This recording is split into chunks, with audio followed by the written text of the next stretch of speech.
buenas tardes. Me da mucho gusto saludarlos.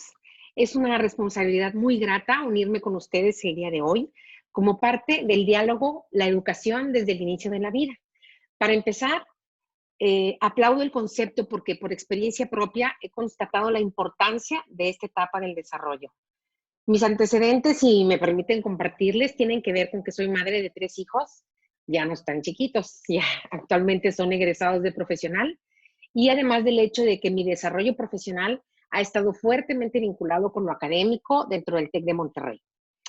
En mi momento de madre primeriza me quedó muy claro que el proceso educativo de mis hijos no podía limitarse en cederles a los profesores y a las aulas el proceso de educarlos, sino que el hogar era el entorno donde los procesos de formación definitivamente tenían que coexistir. Por ello, veo que conceptos cruciales como emociones, trascender, plenitud, están presentes en el programa del día de hoy y me da la certeza que a partir de ese humanismo nos iluminaremos los pasos del cada vez más complejo proceso educativo. Desde esta perspectiva, al pertenecer a la Escuela de Humanidades y Educación del TEC de Monterrey, desde el área de educación continua, he estado muy atenta a los acuerdos y alianzas y sinergias que se han dado con la red de Mujeres Unidas por la Educación.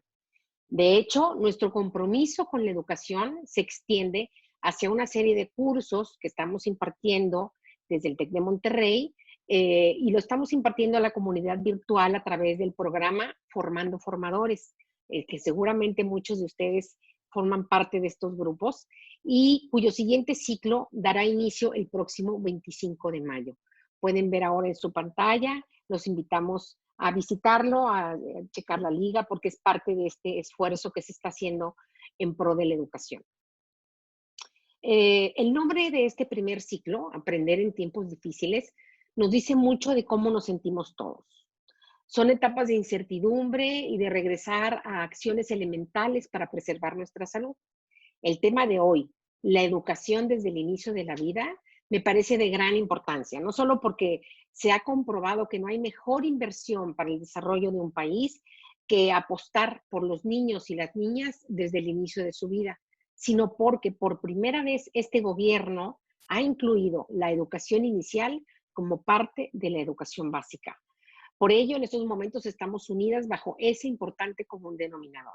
La experiencia que ustedes tienen en el terreno de la educación y el conocimiento son variables muy valiosas porque está probado y comprobado que es de gran importancia partiendo del punto de vista del desarrollo de un país que fortalecer el proceso de enseñanza-aprendizaje de los niños y las niñas desde sus primeras etapas vitales rinden frutos que se traducen en bienestar y en evolución positiva. Como muchos de ustedes sabrán, queda por delante el camino de asegurar que se cumpla a plenitud la meta constitucional que reside en el artículo 3 de nuestra Carta Magna. Es obligatoria la educación inicial, pero necesitamos que en la práctica contemos con las estrategias y los recursos indispensables para que esto ocurra con éxito. El interés que ustedes muestran hoy por continuar su desarrollo profesional y acompañarnos el día de hoy son grandes pasos para construir entre todas este futuro que anhelamos. En febrero de este año, y digo, estamos en mayo y al decirlo parece que se ve febrero hace muchos meses, pero hace nada más 3 meses, el gobierno de México nos reveló los detalles de la Estrategia Nacional para la Atención de la Primera Infancia. Para ponerlo en perspectiva, hay que captar que es un esfuerzo articulado desde distintas instancias gubernamentales, coordinados por el Sistema Nacional de Protección de Niñas y Niños y Adolescentes, o SPINA, como indica su acrónimo. El esfuerzo requiere el apoyo de organismos e instancias internacionales y, por supuesto, de las organizaciones de la sociedad civil. Al echar mano de las posibilidades de la tecnología, proseguir este camino hace ideal que el anfitrión de hoy sea precisamente este campus virtual del TEC de Monterrey. Zoom y Facebook, plataformas que se han vuelto de muchísima utilidad en estos días, son las herramientas para iniciar este diálogo. Aquí, en este panel, podemos escuchar e interactuar con nuestras invitadas dispuestas a compartir y aportar su amplia experiencia, ya sea desde la banca internacional, la Secretaría de Educación Pública o desde el marco de una organización de la sociedad civil, cuya perfil es el compromiso con la educación socioemocional, como lo es Atentamente, y con la experiencia que da la práctica de dirigir un preescolar. Muchas gracias a Marcela Silveira, María Castro, Emiliana Rodríguez y Mari Carmen Campillo. Su visión es muy valiosa para todas quienes estamos convocados en esta tarde. Son ejemplo de trayectoria y de implementación de innovaciones que nos toca a todos visualizar para seguir creciendo. Estoy asombrada con esta gran convocatoria, ver la gran cantidad de gente que ha confluido en esta sesión. Me da mucha alegría y mucha esperanza de mejorar el futuro. Saber de su interés y de esta fuerza apasionada de la vocación que las mueve nos da el aliento de comprobar que queremos, entre todas, construir un país mejor. Bienvenidos sean. Doy la palabra a Anaí Reyes.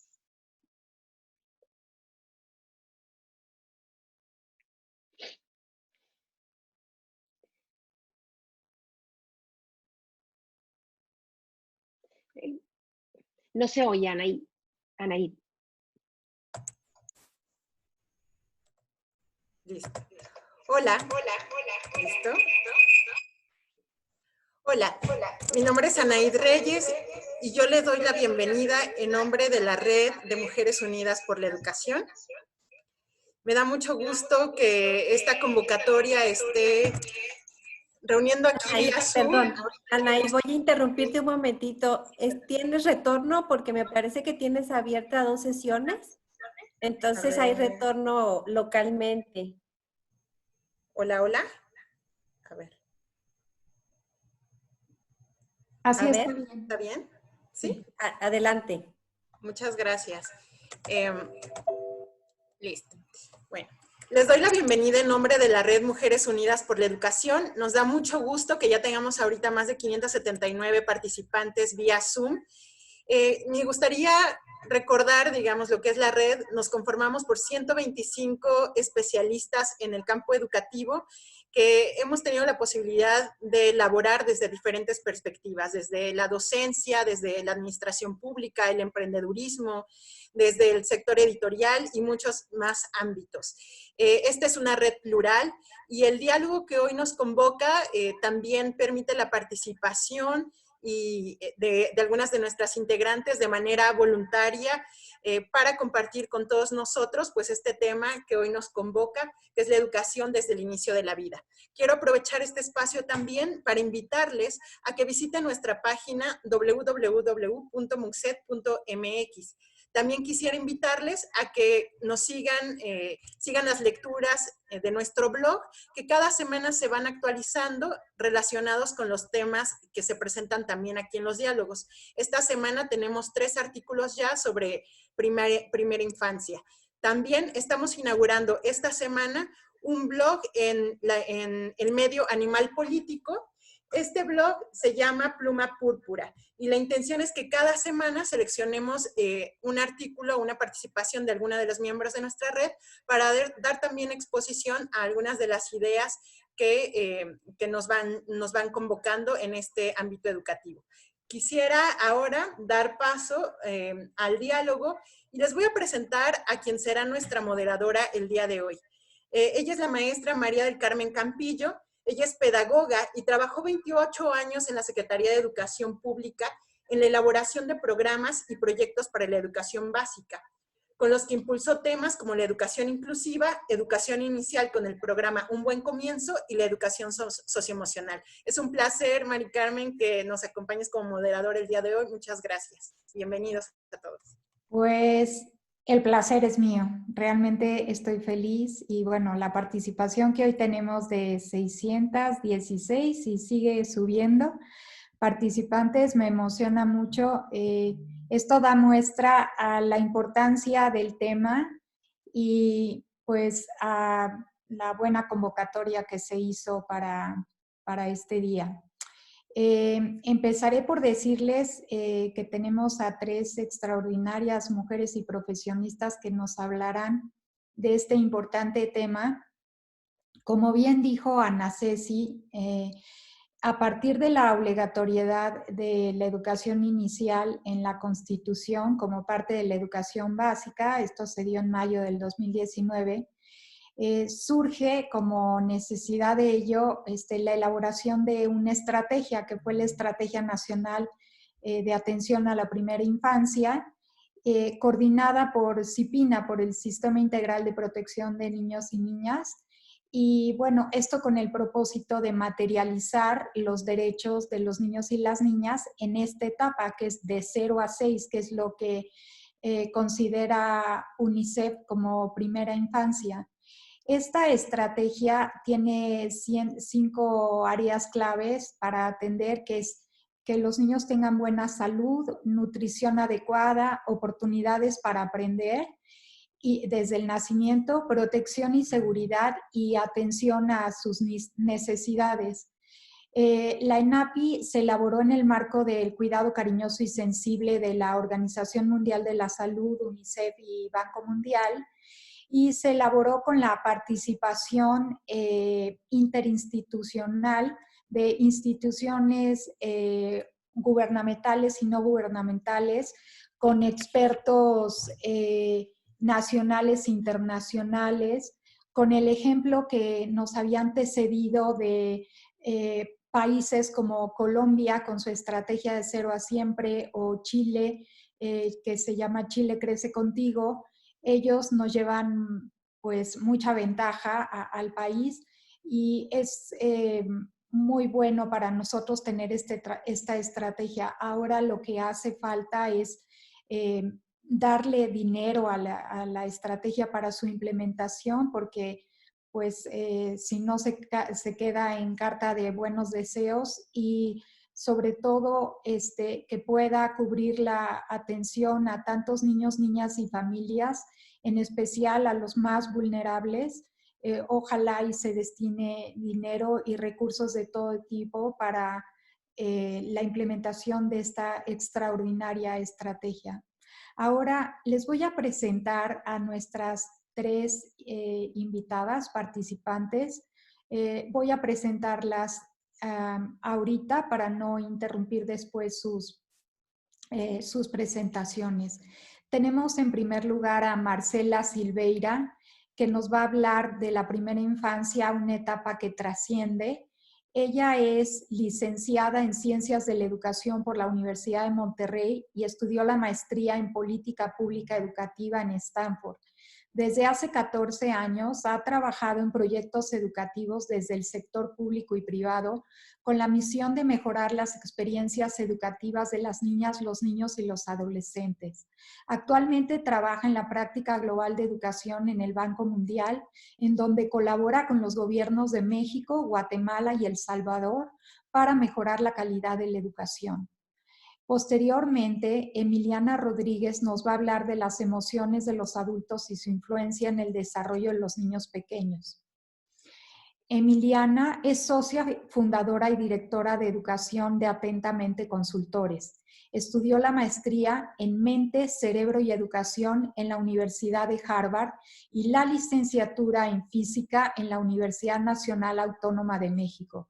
Su trabajo se enfoca en el desarrollo curricular, la formación docente y la vinculación entre la investigación científica y la práctica pedagógica de la educación socioemocional.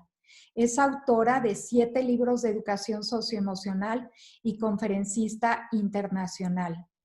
Por último, tendrá la palabra María Castro con su presentación Elementos para una infancia plena. María estudió la licenciatura en Educación en la Universidad de Monterrey y la maestría en Procesos de Enseñanza-Aprendizaje en la Universidad de Harvard. Ha recibido formación en Rayo Children, en Riverside en la India, y ha trabajado en programas de capacitación en juego y creatividad con Stuart Brown y Joan Almond. Ha trabajado 20 años como educadora de preescolar y actualmente es directora de un preescolar bilingüe en Texas, Magic Oak Preschool. Pues damos sin más preámbulo la palabra a Marcela, por favor. Muchísimas gracias, Mari Carmen. Muchas gracias por la invitación para participar en estos diálogos. Les voy a compartir mi pantalla.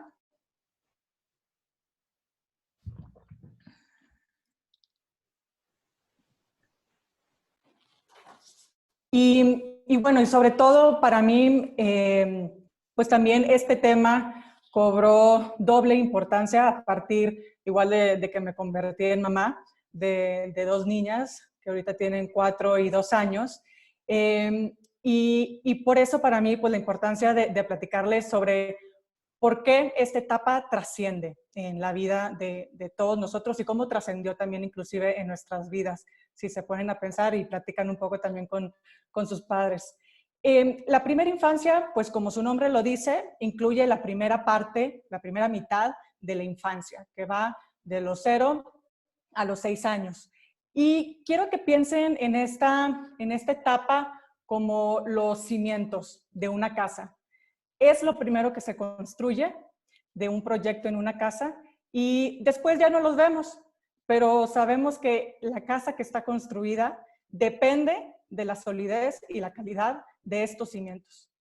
La calidad de los cimientos trasciende en todas las etapas posteriores, igual que en una casa. Tener experiencias positivas después de los 6 años, pues no será de beneficio a largo plazo si estos cimientos no son sólidos. Y aunque la casa en sí esté bien construida, ante cualquier situación compleja o de riesgo, la casa se puede caer.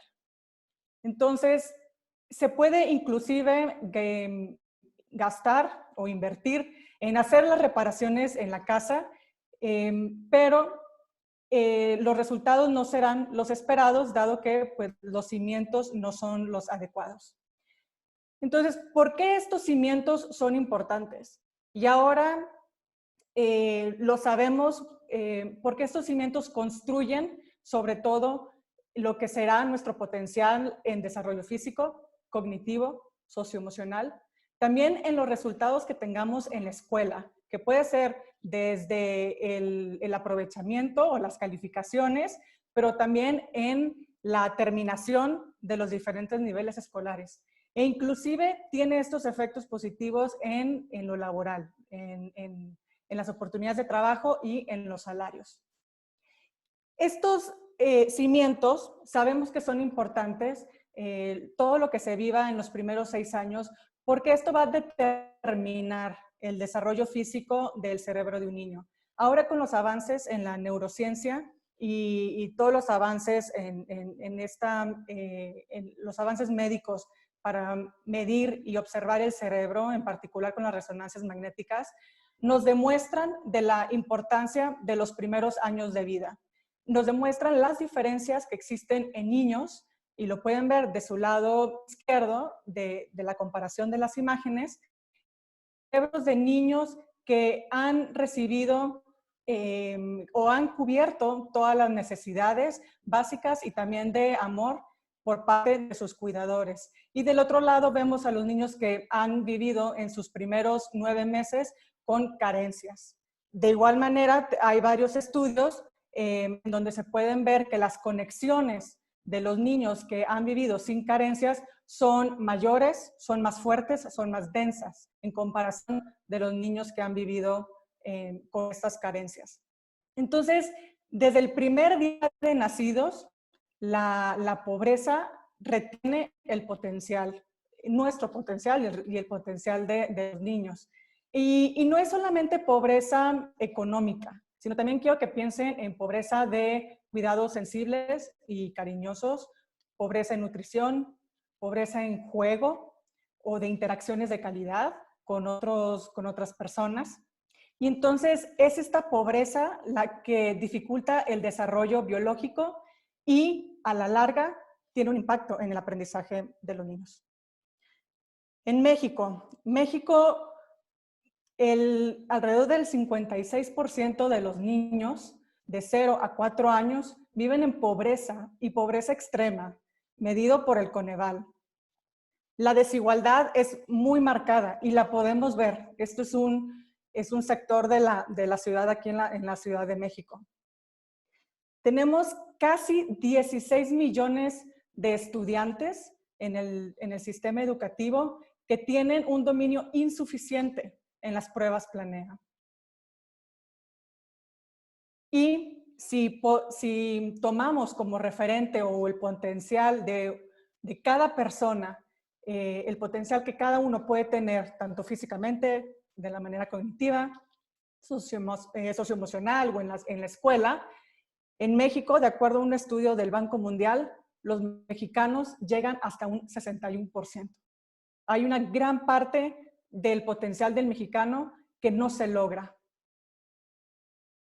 Y es que esta brecha comienza desde el nacimiento o inclusive desde la concepción, ¿no? Desde la gestación, por las diferentes oportunidades que tienen.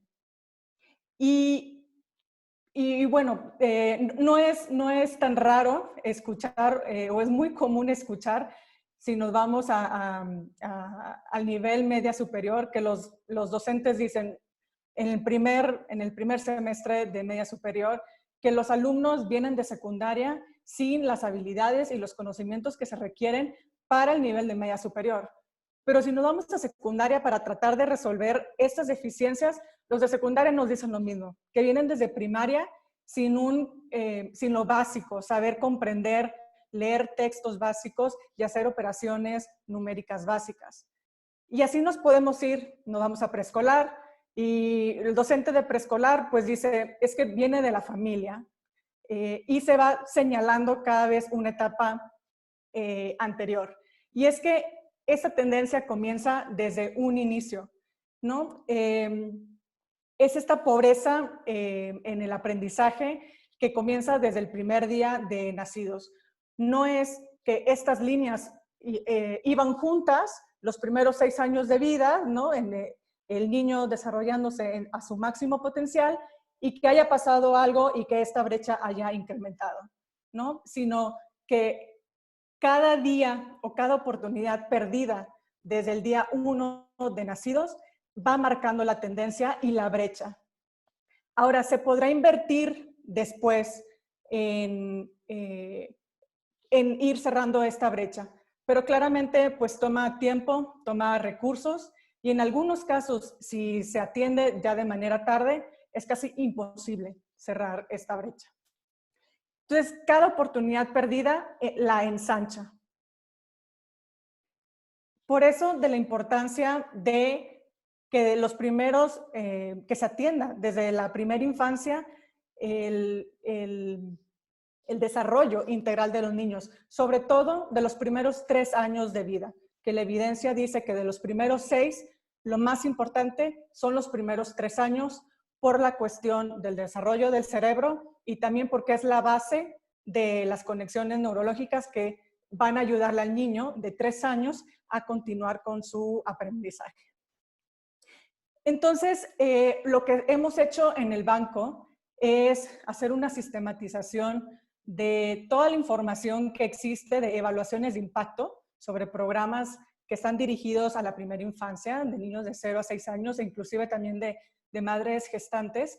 Y estas evaluaciones de impacto nos permiten establecer una causalidad, ¿no? O sea, que por un programa tuvo una mejoría en estos 4 diferentes rubros: nutrición, estimulación temprana, intervenciones de salud y de protección social.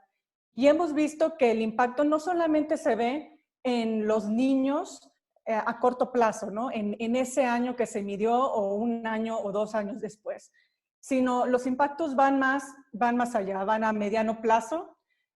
Hay impactos que se ven en la adolescencia e inclusive décadas después.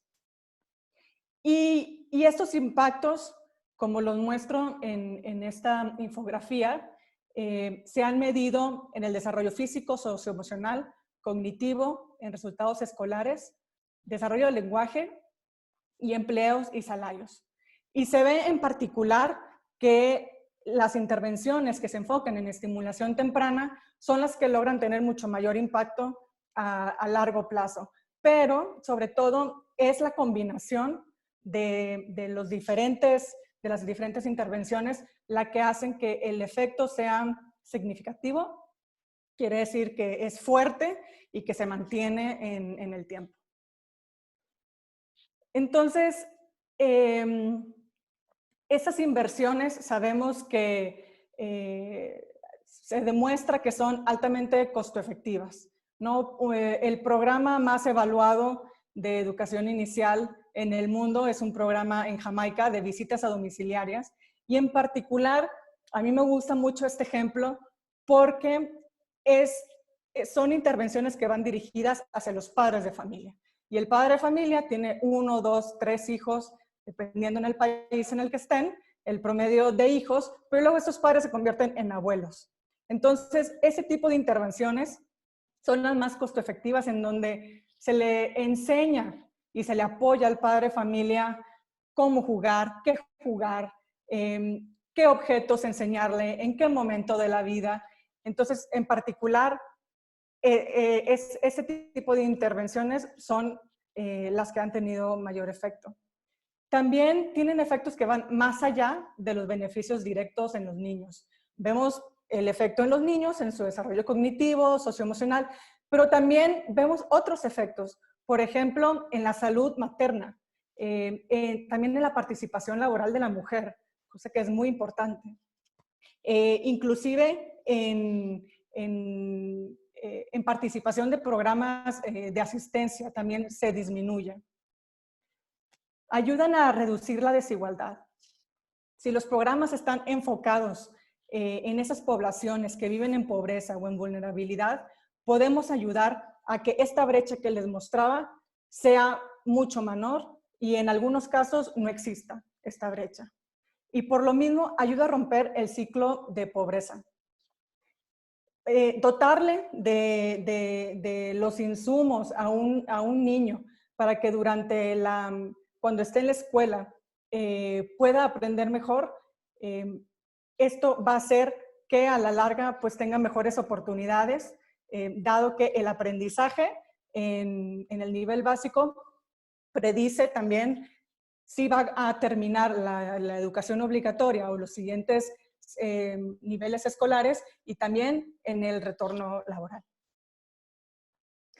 Entonces, pues, ¿qué necesitamos? ¿Y qué necesitamos en este país? Que, como decían, ya hemos dado el primer paso.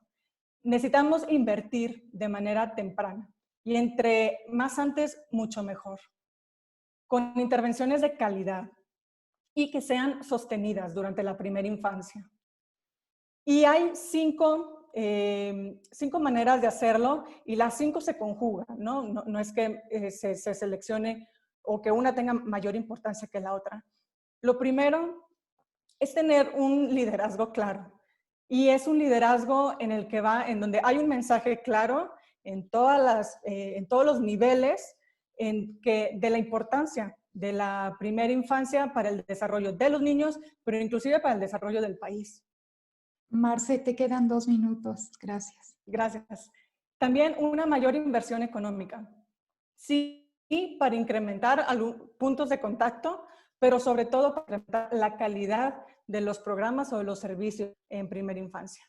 También requiere una estrategia multisectorial, que esto creo que es el talón de Aquiles de muchos países, porque se requiere que diferentes partes interesadas se coordinen y que participen para un bien común. Y esto quiere decir que esté coordinada la parte médica, de nutrición, de educación, de protección social, para que se tengan los resultados que se quieren tener. Un incremento de cobertura. Es un incremento informal. No es universalizar los servicios, sino saber dónde está la demanda, dónde están los niños de 0 a 6 años. Y si se puede saber por colonia o localidad, mucho mejor. También, ¿qué tenemos de oferta? Ya hay oferta, ¿dónde está ubicada? ¿En qué localidad? Y sobre todo, ¿con qué nivel de calidad? La tercera parte del incremento de la cobertura es ¿dónde están las localidades con mayor vulnerabilidad? Lo mejor es identificar aquellas localidades en donde los niños tengan un rezago en su desarrollo integral. Pero puede ser rezago en desarrollo, puede ser rezago en aprendizajes o algunos otros indicadores.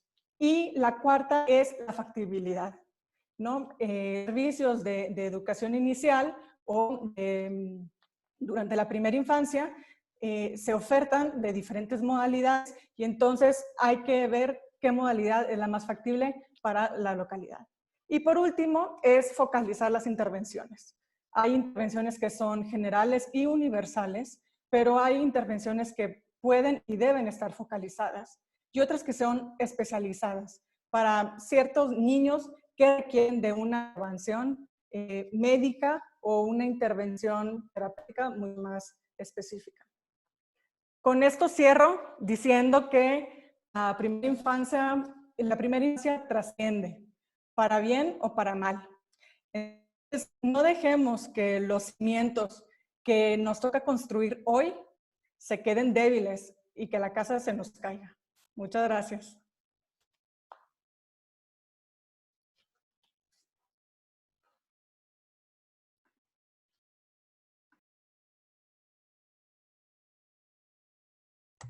Hola, Mari Carmen, ¿podrías abrir tu micrófono, por favor? Perdón. Bueno, escuchamos a Marcela decir la importancia de invertir en la primera infancia, pero no invertir sin ton ni son, sino focalizando los servicios. No todos los niños, vemos que 1 de cada 7 niños tienen servicio de educación inicial de algún tipo. No se trata de institucionalizar a todos los niños, pero sí que cuenten con servicios de atención y que sean ejercidos sus derechos, y sobre todo la importancia de focalizar la necesidad en esos lugares donde sí se hace la diferencia y no estemos contribuyendo a ensanchar las brechas de desigualdad. Bueno, ahora escuchamos a Emiliana Rodríguez. Por favor, Emi, tienes la palabra. Gracias. Muchísimas gracias. Muy buenas tardes a todos y a todas. Es un honor estar hoy con ustedes. Voy a compartirles mi pantalla.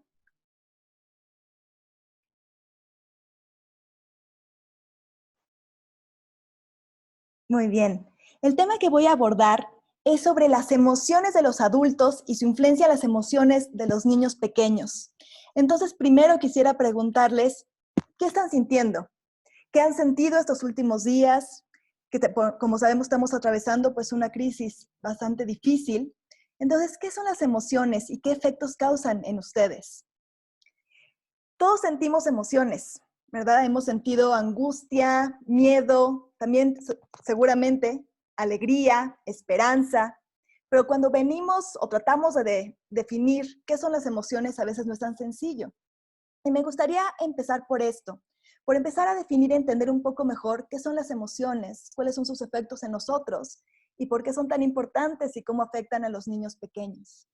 Entonces, las emociones, hay muchas definiciones, pero algo que todos los científicos coinciden es que cuando vemos algo importante que sucede en nuestra vida, entonces se desatan las emociones. Esto es, se desencadenan procesos fisiológicos en nuestro cuerpo y entonces por eso lo sentimos, ¿verdad? Cuando nos enojamos, por ejemplo, la mandíbula se contrae. Cuando estamos tristes también es algo que sentimos en nuestro cuerpo. Pero también vienen procesos psicológicos. Las emociones cambian la manera en que percibimos y en que pensamos y motivan nuestras conductas. A nivel del cerebro, por ejemplo, a nivel fisiológico, hoy sabemos muy bien que cuando nosotros vemos algo que desata una emoción, usualmente pongo el ejemplo de un perro, por ejemplo, si es un perro que te va a morder, ese podría ser algo que detona una emoción, ¿verdad? Una señal primero de alerta, hay algo peligroso. Hoy en día no necesariamente es el perro, sino pueden ser nuestros pensamientos. A lo mejor de repente nos sentimos un poquito mal, empezamos a toser y entonces hay una señal de alerta. Eso lo registra una parte del cerebro, que es el cerebro límbico, se le llama también el cerebro emocional, donde hay una parte del cerebro que es la amígdala, que si pueden, ahí está señalado en la diapositiva, pero si pueden ver mi video, la amígdala es como mi dedo pulgar en la mano. Entonces yo percibo una amenaza, me empiezo a sentir mal y entonces empiezan a venir ideas automáticas, ¿verdad? De, chin, me estaré enfermando y qué va a pasar. Y esa información luego se procesa por la parte del cerebro que le llamamos la corteza prefrontal. Eso sería como los dedos de la mano, de mi mano, cubriendo, ¿verdad? Y en contacto con la amígdala. Entonces esta área del cerebro evalúa lo que está pasando, es el área más racional. Entonces podemos evaluar y decir, bueno, calma, ¿no? Estás tosiendo porque hay una corriente de aire. No, vamos a tomar las cosas con calma, vamos a tomarnos la temperatura. Y entonces manda una señal de regreso al cerebro emocional y el cerebro emocional se calma. Eso es un proceso, digamos, de la emoción en el cerebro y un proceso también de regulación emocional. La corteza prefrontal evalúa y dice, no pasa nada, ¿sí? Sí, la corteza prefrontal empieza a evaluar, no, sí, seguramente te estás enfermando y esto es muy peligroso, ¿y qué va a pasar? Y entonces entras en un estado de, pues realmente como un estado de sobrevivencia. Entonces, en esta situación, cuando estoy frente a una amenaza y mi corteza prefrontal lo confirma, lo que sucede es que la misma corteza prefrontal lanza una señal al cerebro límbico, al cerebro emocional, y se desconectan. Le da el poder al cerebro límbico, ¿sí? Al cerebro emocional. ¿Esto por qué? Porque cuando estoy frente a una amenaza necesito todos mis recursos para hacerle frente. Por eso las emociones nos ayudan a sobrevivir. Cuando realmente, por ejemplo, estoy en una situación de gran peligro y el miedo me ayuda a retirarme rápidamente, a paralizarme, o a correr si es necesario, ¿cierto? Entonces, ese es el mecanismo que se da en nuestro cerebro. El problema, y aquí hay una metáfora que me gusta usar, es que Bunga Bunga es como el cerebro límbico, como la amígdala. ¿Y por qué es esta imagen? Porque es muy fuerte, tiene el control del cuerpo, pero solo sabe hacer como 3 cosas, es muy básico. O ataca, o se congela, o huye. Pero tenemos la corteza prefrontal, que es como doctor cerebro, que sabe cuál es la mejor opción para responder. El problema es que cuando se da esta desconexión, cuando entramos en esta modalidad de sobrevivencia, cuando la emoción sentimos que nos controla, entonces todo el poder lo tiene Bunga Bunga y no tenemos realmente acceso a nuestros recursos cognitivos, no tenemos acceso a doctor cerebro, no hay una comunicación entre estas 2 áreas del cerebro, ¿sí? Y entonces no podemos controlar bien la emoción y eso lo que nos lleva pues es hacer acciones que luego nos arrepentimos, ¿verdad? Actuar de manera muy impulsiva. Entonces, esto es importante entenderlo, porque se ha observado también, como decía Marcela, se ha estudiado mucho, cuáles son los efectos, por ejemplo, del desarrollo emocional y de tener esta capacidad de regular las emociones. Y algo que se ha visto es una cita de James Heckman, un premio Nobel en Economía, que ha estudiado programas orientados a ver cuáles son los mejores programas para desarrollar las capacidades de los niños desde que son pequeños y que puedan alcanzar sus potenciales.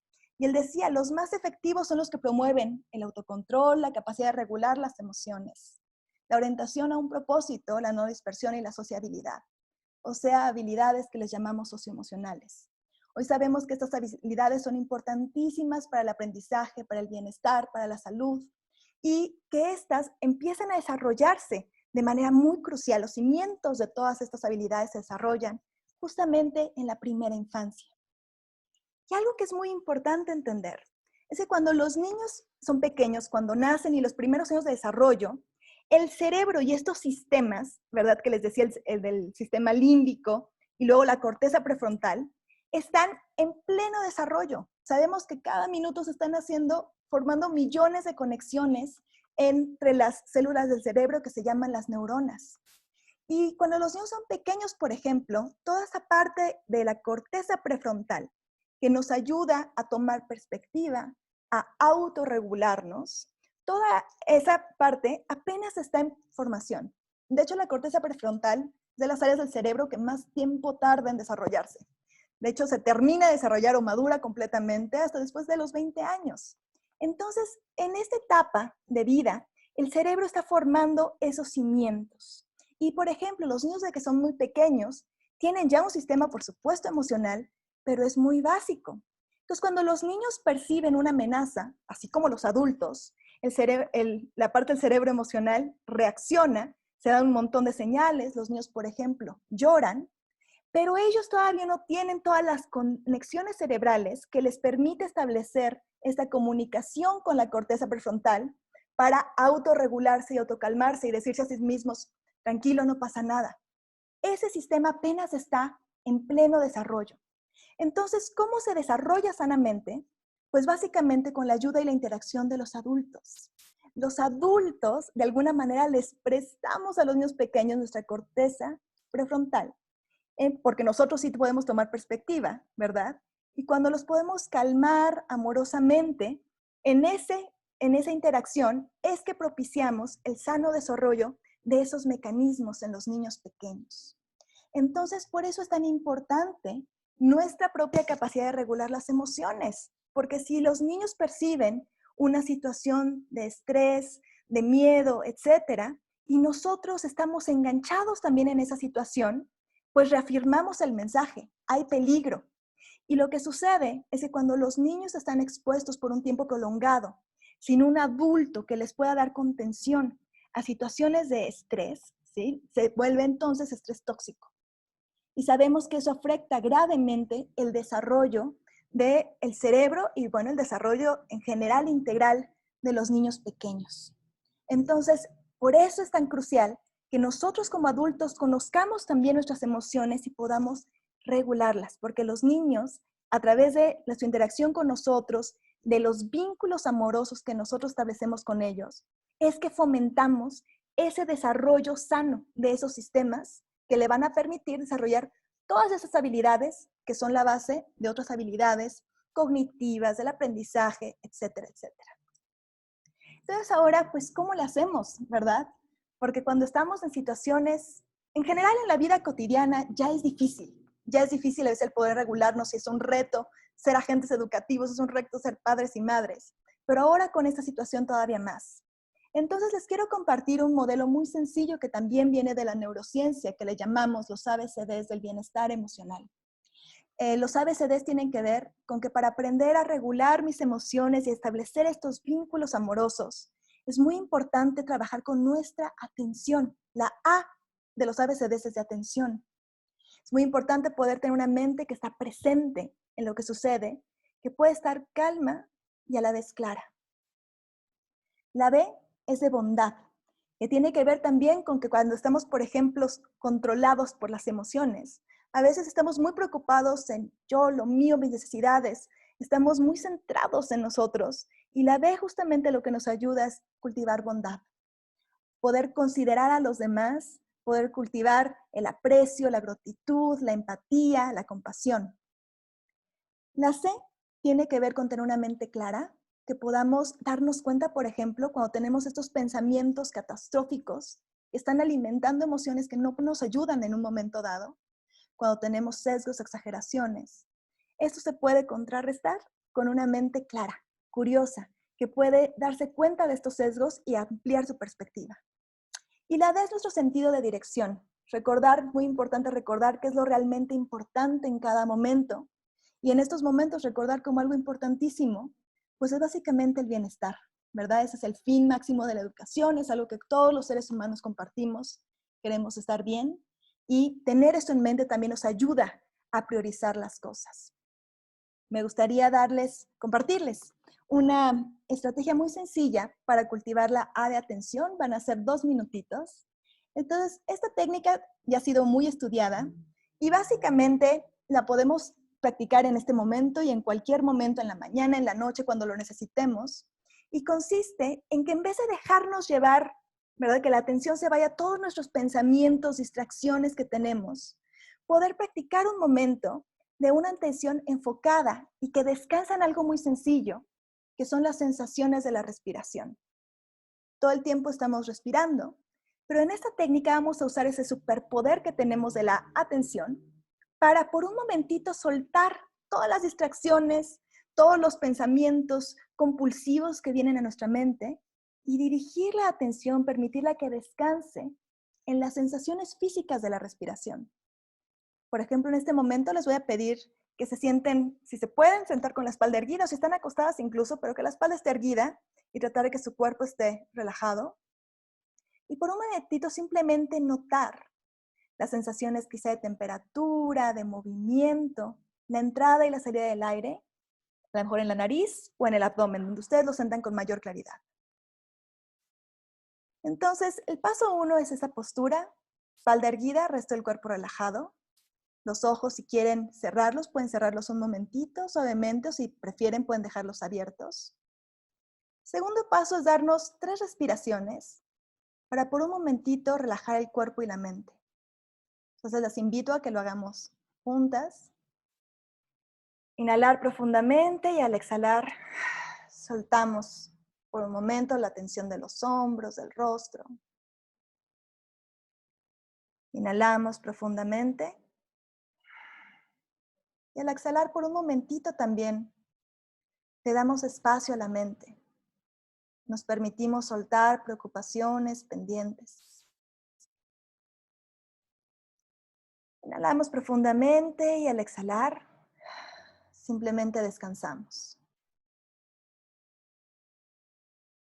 Ahora permitan que su respiración fluya a su propio ritmo.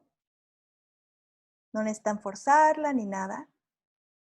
Y por un momentito, permitan que su atención descanse en las sensaciones físicas de la respiración. Esto es, noten las sensaciones cuando inhalan y cuando exhalan. A lo mejor pueden sentir cómo se expande y se contrae el abdomen.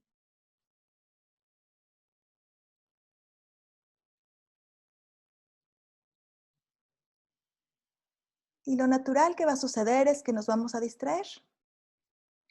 Probablemente nos vamos a distraer con sonidos, con pensamientos, con otros estímulos. Si sucede esto es normal. Lo que vamos a hacer es simplemente notarlo, dejarlo pasar y regresar nuestra atención a las sensaciones físicas del respirar.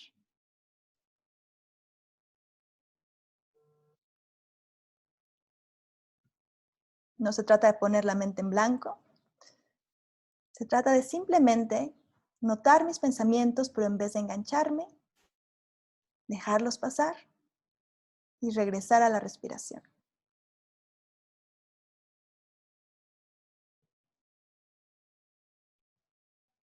Muy bien. Si tienen los ojos cerrados, ya pueden abrirlos. Si necesitan, pueden estirarse. Por favor.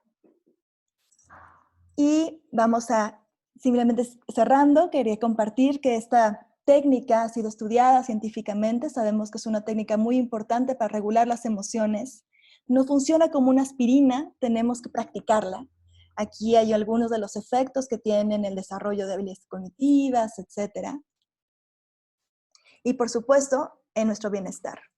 Y finalmente quería compartirles que la atención también, cuando la aprendemos a manejar, puede ser muy útil porque, como decía William James, por el momento, aquello a lo que tiendes es tu realidad.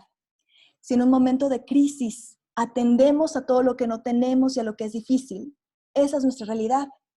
Pero cuando tenemos un niño pequeño en casa, se nos puede traer mucha alegría.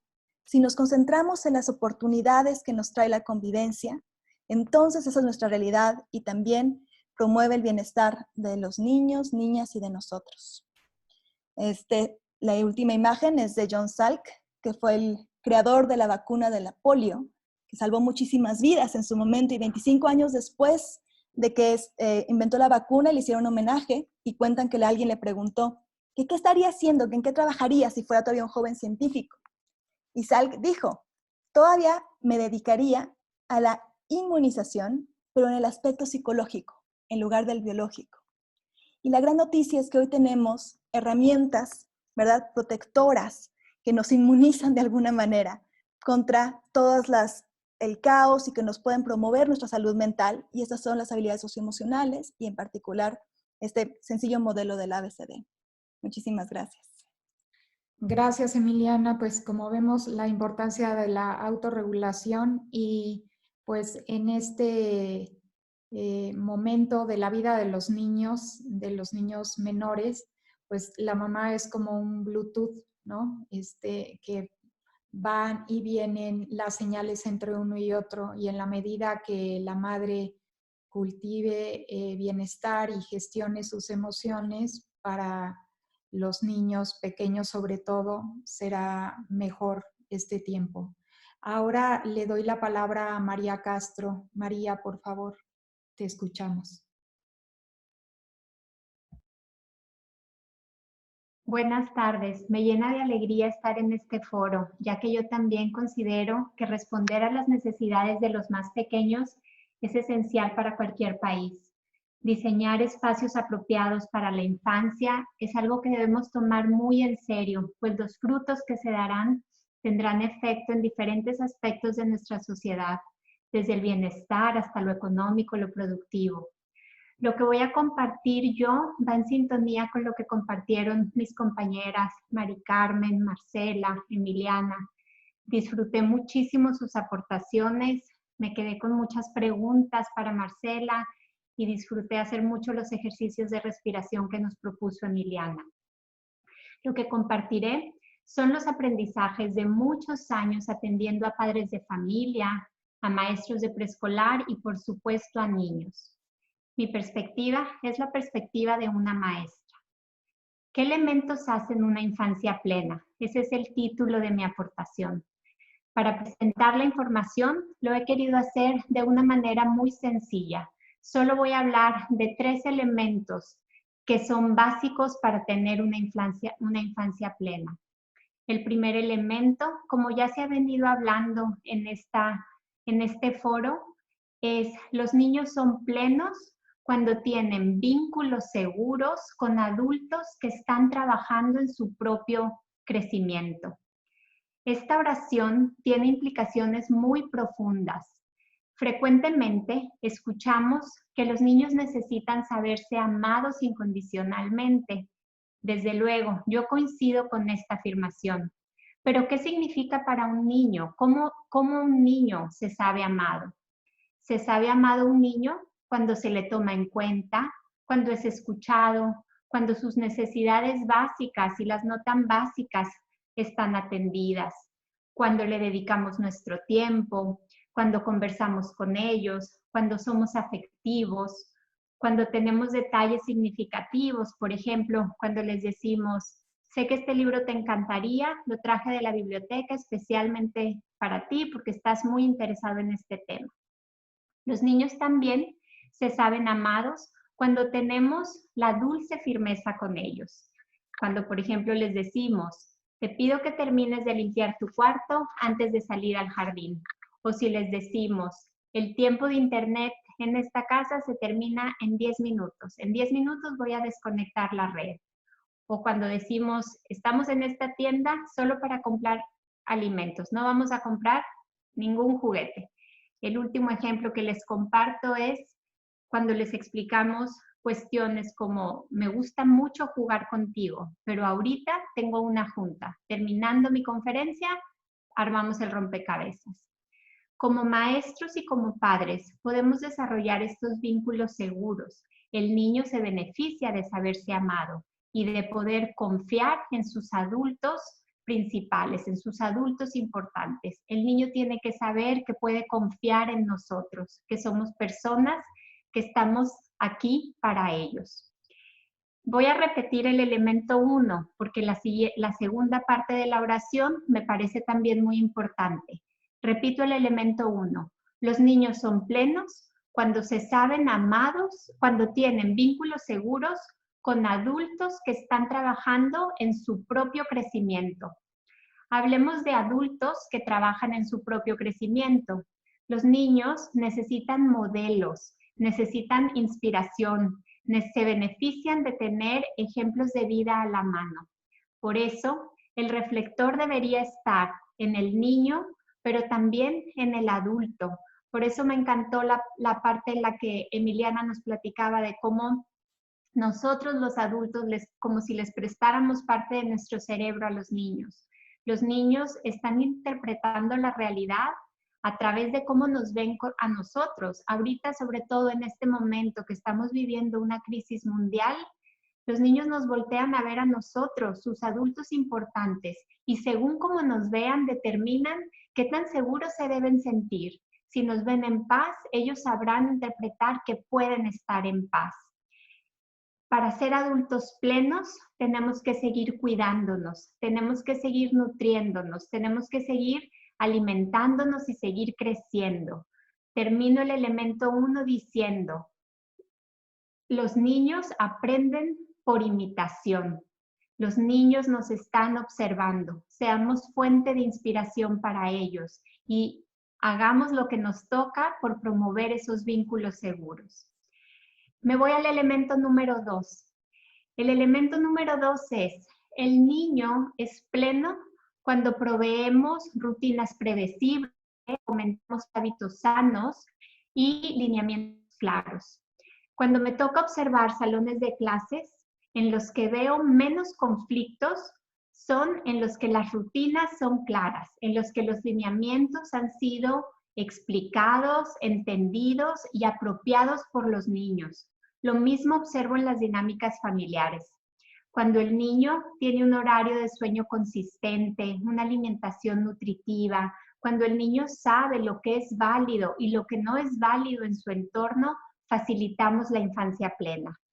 Vivimos en un mundo que tiene ritmo. Hay día, hay noche, hay estaciones. La luna siempre sigue sus mismas fases. Y aunque hay inviernos más crudos que otros, como a lo mejor sentimos que estamos pasando ahorita, siempre sale la primavera. El niño, así como el mundo, también se beneficia de tener un ritmo en el salón de clases y un ritmo en su hogar. El niño se beneficia de saber cuáles son sus responsabilidades en cada ámbito. Se beneficia de saber también lo que él y ella pueden aportar para hacer de su espacio algo más lindo para todos. Entonces, no solo es conocer las reglas y las cumplo, sino también que el niño sepa que él puede aportar a hacer de ese ambiente un ambiente más armonioso.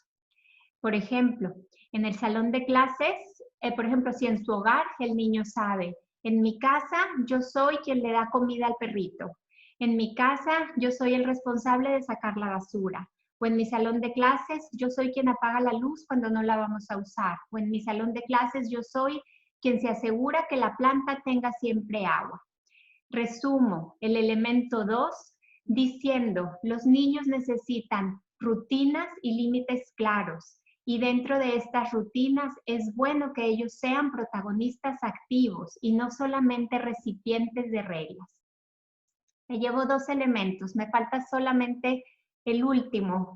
El elemento número 3 es, el niño se sabe pleno cuando vive en un ambiente enriquecido. Entonces, regresándome un poquito. Primer elemento, vínculos seguros. Segundo elemento, un ritmo claro. Último elemento, un ambiente enriquecido. Muchas veces confundimos un ambiente enriquecido con un ambiente saturado. Confundimos un ambiente enriquecido con un ambiente muy escolarizado. Cuando hablo de ambiente enriquecido, estoy hablando de dejar a los niños ser niños, de dejar a los niños ser pequeños, de darles su tiempo para aprender, de darles su espacio, de no intentar apresurar el desarrollo, sino confiar en el mismo. Un ambiente enriquecido es aquel en el que el niño tiene tiempo de jugar, tiene tiempo de crear e incluso tiene tiempo de aburrirse. Algunos ingredientes que yo considero vitales para tener este ambiente enriquecido son, el primero es el juego creativo. ¿Qué es el juego creativo? Es el que nace del mismo niño y en el que interviene su imaginación, cuando construye con bloques, cuando arma con legos, cuando hace una fortaleza con sábanas, cuando hace pasteles con lodo. Ese sería el primer ingrediente, el juego creativo. El segundo ingrediente sería tiempo en la naturaleza. La naturaleza nos brinda oportunidades sensoriales maravillosas. Nuestros niños ahorita, como está nuestra infancia, pasan demasiado tiempo adentro. Y yo entiendo, hay muchas condiciones que, pues por eso se dan, ¿verdad? Nos dan miedo por cuestiones de seguridad. Sin embargo, en la medida de lo posible, tenemos que dejar que nuestros niños pasen tiempo afuera, pasen tiempo en la naturaleza. Estar ahí, en esa naturaleza, es una herramienta para mantener viva nuestra capacidad de asombro. Desde descubrir los diferentes tonos de verde que hay en las plantas hasta asombrarnos con la perfección de una telaraña. Es encontrar lo extraordinario en lo ordinario. Recuerden el gozo que ustedes sentían al correr bajo la lluvia de niños. Recuerden lo gratificante que era jugar con arena en la playa, o todavía, ¿verdad? Como adultos podemos sentir esas sensaciones gratas de tener experiencias sensoriales. Otro elemento importante, otro ingrediente importante para una infancia plena es el movimiento. El niño naturalmente se está moviendo. Los niños se benefician de su actividad física. Sabemos que los cerebros son más sanos cuando el niño tiene esta actividad física. Ellos naturalmente lo buscan. Solo vean a los niños en un parque. Ellos quieren trepar el árbol, quieren saltar, quieren jugar, quieren poner a prueba su equilibrio caminando en barditas, haciendo pues equilibrio, ¿verdad? Un niño sano es un niño que baila, es un niño que salta, es un niño que usa sus manos. Otro elemento sería el arte y la música. El arte y la música que sean nuestros compañeros de vida y que sean presentes desde la primera infancia. Expongámoslos a la música, hagamos música con ellos, hablemosles del arte, hagamos arte juntos. Y un arte en el que el proceso sea lo importante, no enfocarnos en el resultado, no es como hacer una manualidad en la que el resultado ya está esperado. Hagamos arte y disfrutemos ese proceso creativo con ellos. El último elemento que voy a mencionar, el último ingrediente que voy a mencionar en esto del ambiente enriquecido es las historias, los cuentos, las conversaciones interesantes.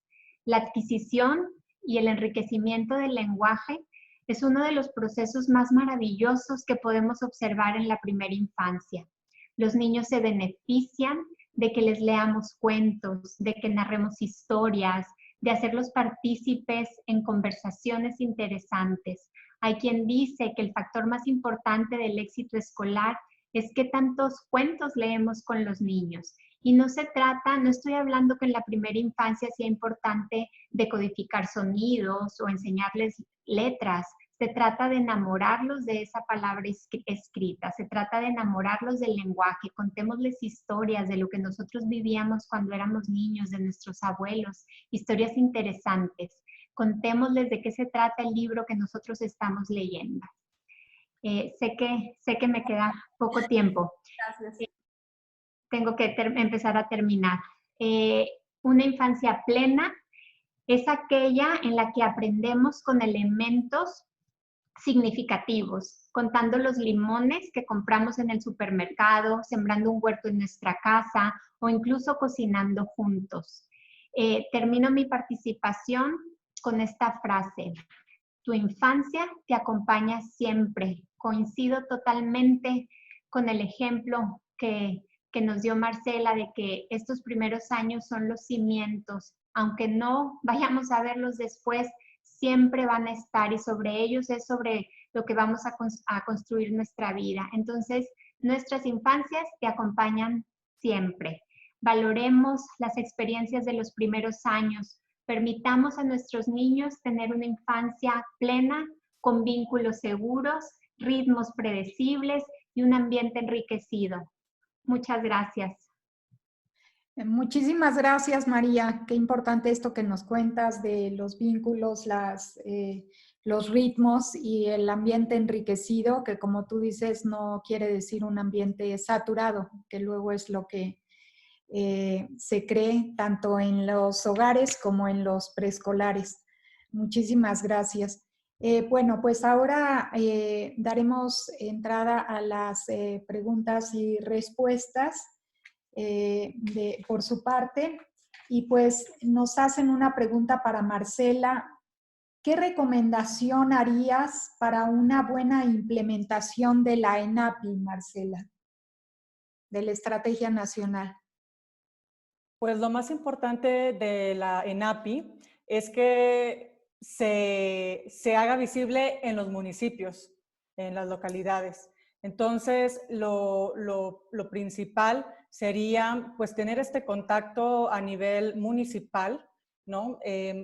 Sabemos que CIPINA tiene CIPINAs estatales, entonces pues hacer una red como muy fuerte, muy importante a nivel estatal, a nivel municipal, para que esto se haga realidad en campo, ¿no? Muchas veces empezamos, tenemos los lineamientos muy claros de arriba, o que los escribimos desde el escritorio, pero lo que ocurre en campo, en las casas, en las escuelas, en las guarderías, es otra realidad.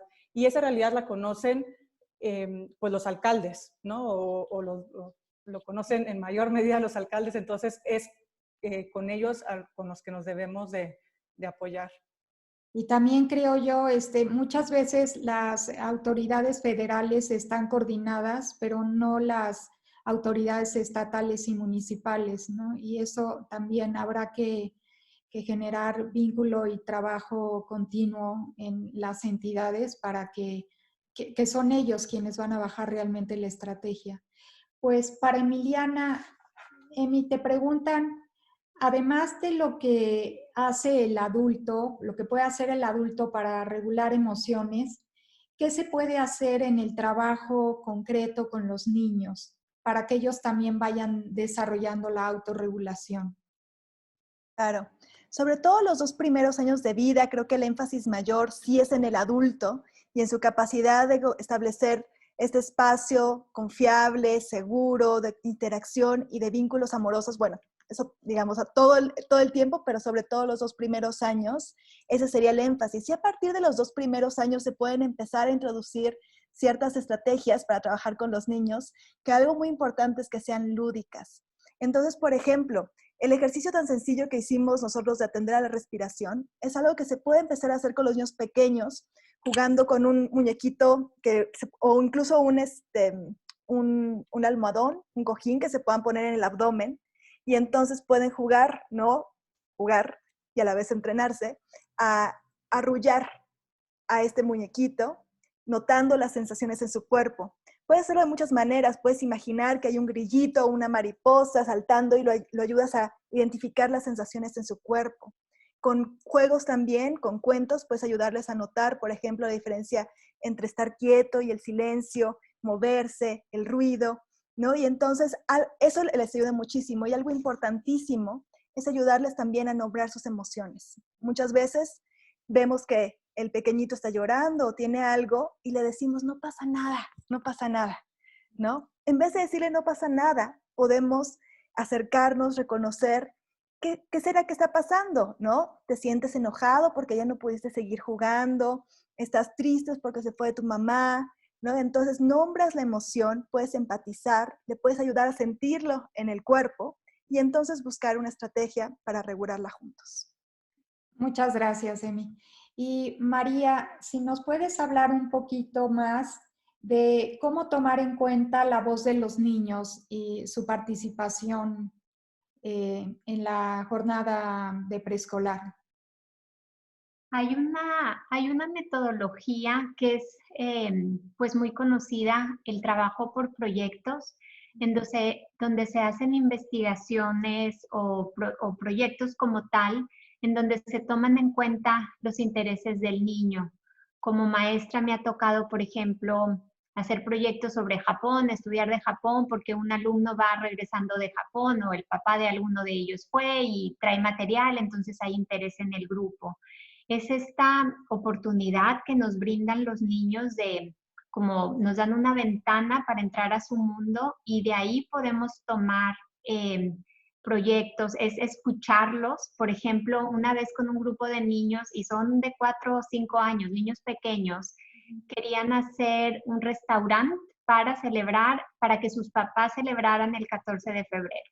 Entonces hicimos un restaurante, ellos eran los meseros, hacían la comida, venían los papás y ellos tomaban reservaciones, cobraban, les pagaban. Entonces es escuchar sus intereses, es darles oportunidades en las que ellos proponen y bueno, ¿no? Ejemplos como este puedo decir muchísimos. Una vez una alumna se rompió el brazo, entonces pues ella hablaba mucho de su brazo y trajo las radiografías al salón de clases, entonces hicimos todo un estudio de los huesos, de cómo tenemos huesos. Entonces es como tomar en cuenta sus vivencias, darles una voz y ayudarlos a profundizar un poco.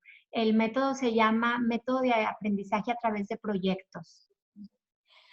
Muchas gracias, María. Bueno, aquí tenemos otra pregunta que me gustaría contestarla yo y es, ¿desde qué edad es recomendable enseñar a los niños a leer? Bueno, para empezar, que es muy común, para empezar, pues como ya lo dijo antes María, leer no solo es decodificar signos, ¿no? Y definitivamente se lee con los niños desde bebés, incluso antes, desde que se desarrolla el oído, la madre puede leer, por ejemplo, poesía, ¿no? Que tiene mucha musicalidad y ritmo. Y ya que nace el niño, pues las primeras lecturas, bueno, la primera lectura es la que hace el bebé de la cara de su madre, la madre de la cara de su hijo, y son las primeras lecturas, cómo va leyendo el niño el mundo, ¿no? También vemos que las tradiciones orales, las conversaciones que tienen sentido, que tienen ritmo, las retahílas, las rimas, jugar con el cuerpo, ¿no? Este dedito fue al bosque, este encontró un huevito, este se lo comió. La poesía una y mil veces. Posteriormente, pues la introducción del libro, el libro como objeto, el libro como juguete.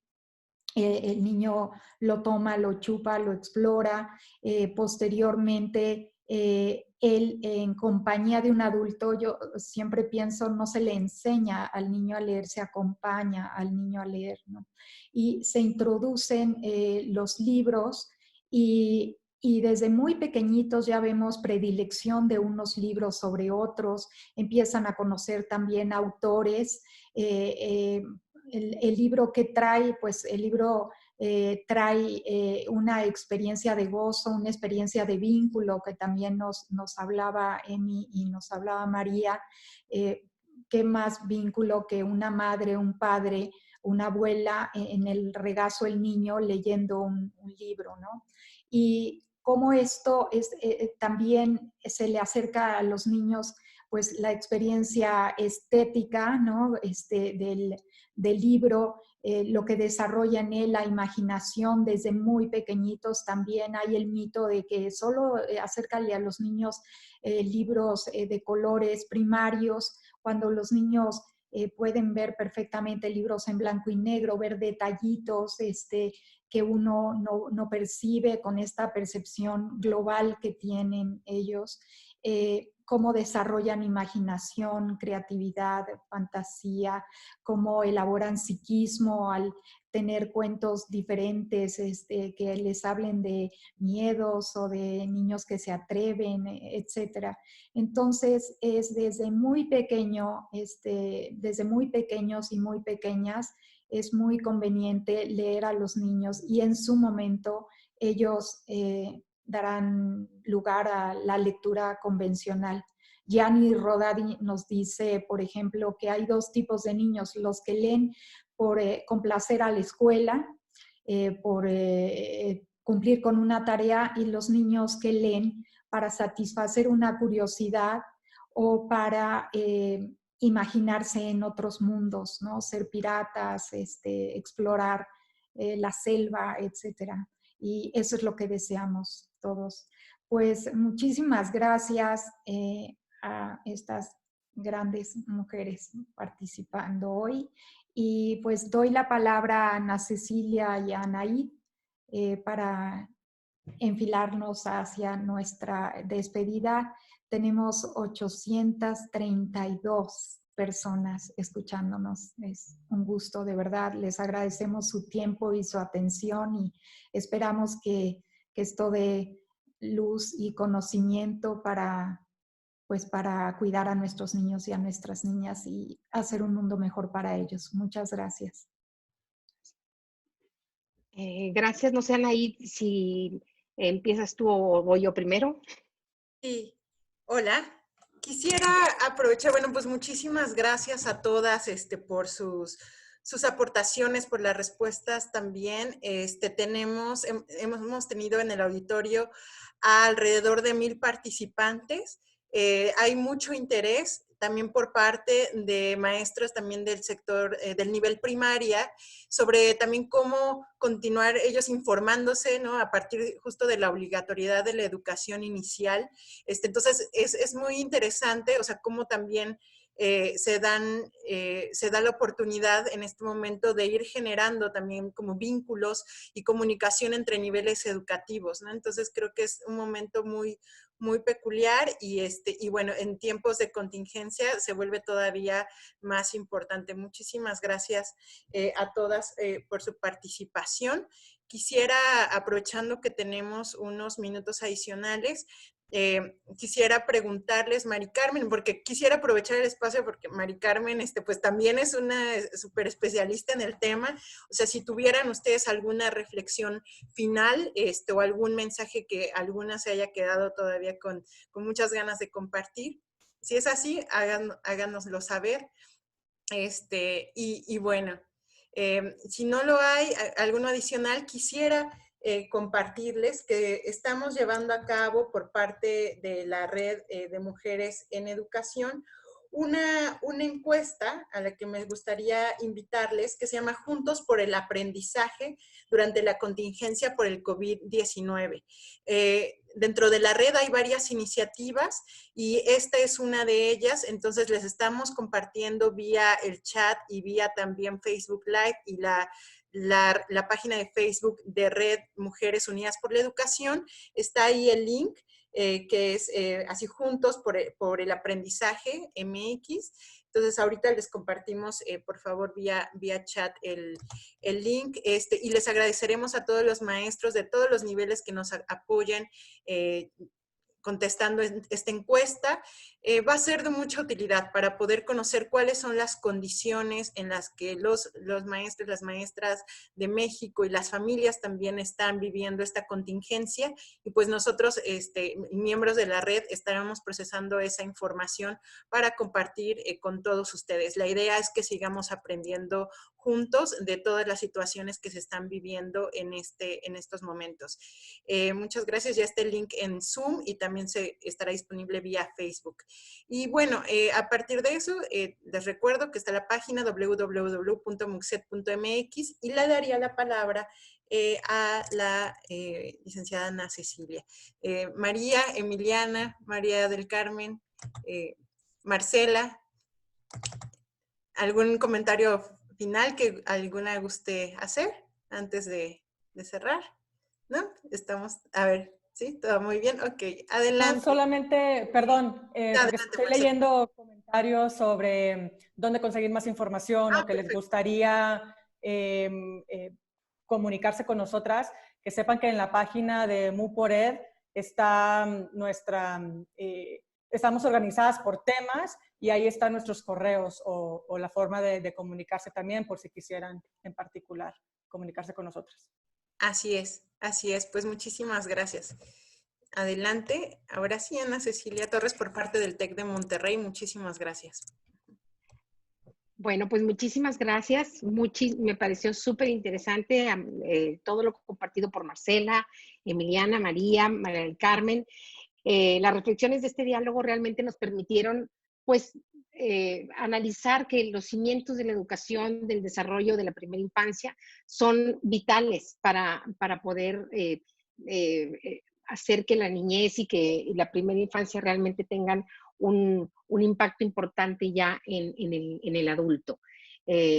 También nos permitió ver la importancia de acompañar a los niños desde ser un adulto que tiene el control de sus sentimientos, manejando el ABC del desarrollo emocional que nos comentaba Emiliana, que me pareció muy interesante, y también la visión de una madre maestra que tiene dos niños chiquitos, que nos delineó estos lineamientos para hacer una infancia plena, para lograr que tengan vínculos seguros, que se sientan amados y que se sienta la dulce firmeza y un ritmo claro y un ambiente enriquecido. Realmente me quedo con muchísima información y me encanta saber que hay muchísima gente interesada. Contamos, como ya decían ahí, con más de 832 participantes, además de la gente que se unió en el Facebook Live, y que todos ellos estemos relacionados de alguna manera con la educación y con la educación de la primera infancia. Esto estoy segura que dará muchos beneficios para las clases y las actividades pertinentes que se generen dentro del salón de clase.